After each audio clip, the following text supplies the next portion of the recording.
Okay, so let's address geometry generation in this video. So this is basically what we're going to do. We're going to mesh this. As usual, I like to do my geometry, create my domain. So this is how it will looks like. Remember, I was talking about that sphere. I also put that sphere. So remember, you can export the internal bodies and still read it in a snappy or use the geometrical entities that already exist there. It doesn't exist export the STL. That nothing changed. But the question here, how do we create this geometry? So just to show that our graphic designer, he created the logo for us. We have the GIF, the JPEG or whatever. So how do we create that? So it's relatively easy. In the video description, also you have the link to this document in onshape.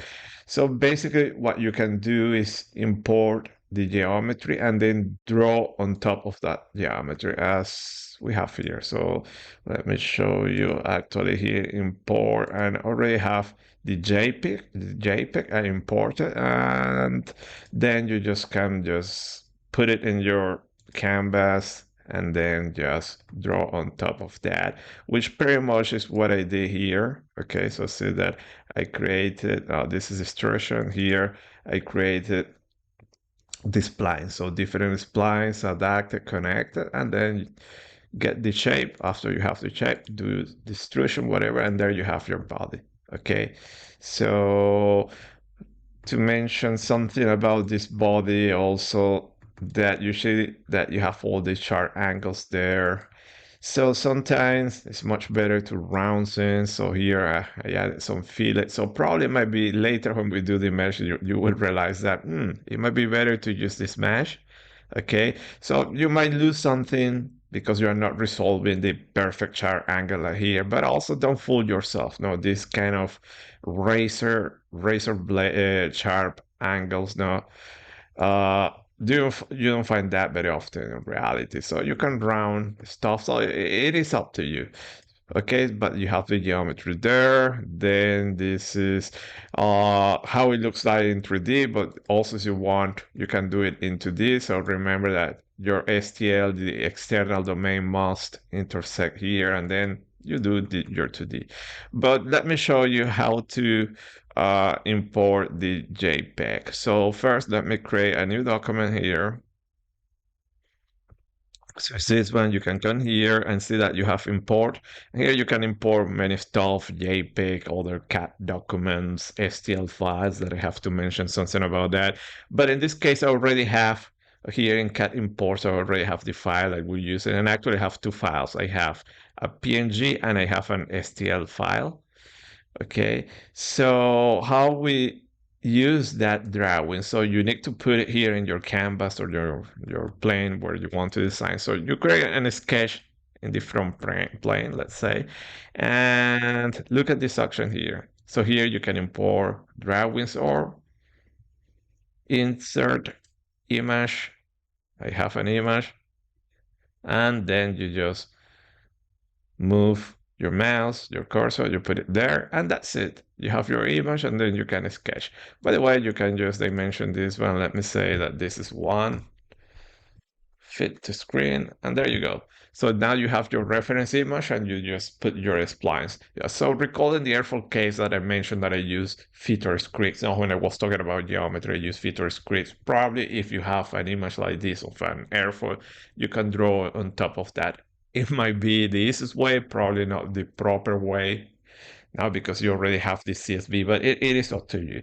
So at this point, you can do your sketches here. You have a spline, so you can use the spline or Bezier. So let me do something fast. So spline, put it here, put here. I'm not going to be super precise. There, escape. Then let's do here, and connect it there. Escape. And there you go. You have starting point. Let me move this point. Let me move here to adapt it. Let me move this point also. You can zoom in, by the way. Here. Let me move here.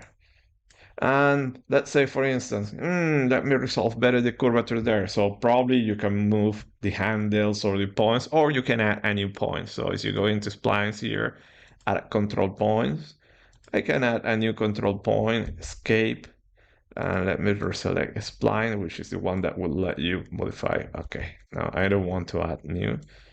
And there you go. Okay, so you can, and you can also raise that point now, obviously. And then let me go and do here, for instance, let me do it this segment. Boom, you start to put, so as you see, relative easy. Dun, dun, dun, dun, dun. There you go, you have that bar, and then here probably is the tricky part. No? Dun, dun. Connect here, connect here, off you go. Here, here, here, here, here, and there you go. Here, here, here, there you go. Let me go from here, here, here, here, here. There you go. We're almost done. Now let me take this point, let me move it and connect it there. See that I connected? It is not the nicest connection, so probably you can go like this, move the handle, go here, here, also here. You add better tangency. So you have constraints here. So you have a curvature tangency that it can improve curvature. So play along with the different options. Constraints can help you a lot in this case. But pretty much, I think, yeah. Let's see. I'm getting there. Let me go here. This is not very nice. Here, so probably this point I need to move it. Okay, so here it's a little bit trickier. Okay, there you go. Then I go here, go here. So I don't want, I'm not looking laser precision, so it's one laser precision. Well, you need to spend more time doing the geometry there, snapping the points. So let's see that everything seems okay. Oh, yeah, I'm happy with this. And at this point, what, bum, bum, bum, bum, bum, I should have surface, okay? And go here, do your extrusion, and there you go. Your geometry, quite nice. And then if you want to add some fitted, I can select this face, let me add some, there you go, in the whole face, or you can select edge by edge. By the way, everything is parametric, so I can come here also, and I can say, let me add a fitted between these two edges, and go like this, and automatically the drawing in the solid is modified. Okay, so as we will see later, here in the bottom is the difficult part. No, it's the one tricky, difficult to capture. So you can use something like this, it's still okay, and probably you can go and use it rounded. So play around, and what I want to convey here is the concept that knowing your geometry is very important. And if you can control your geometry, you will see that you will be able to resolve many meshing problems. Okay, but there are some small simplifications. It will up to you to decide if it's okay, that simplification or no. So this is how I create it now. So, and then the other that I want to show you that is how I did it in this case. I have the an STL. Actually, I don't recall how I generated from where I got the steel. I think it was a 3D scan actually. So it was somebody working and we have a 3D scan and well, we printed the logo. Anyways, you can import an STL. Okay, so the same concept you have here, you can derive variables and then you can import the STL that you have here.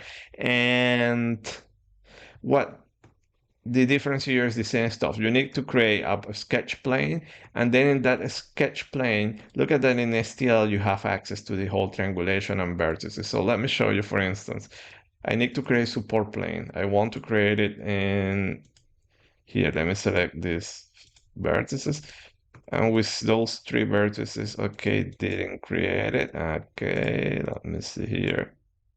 So sketch.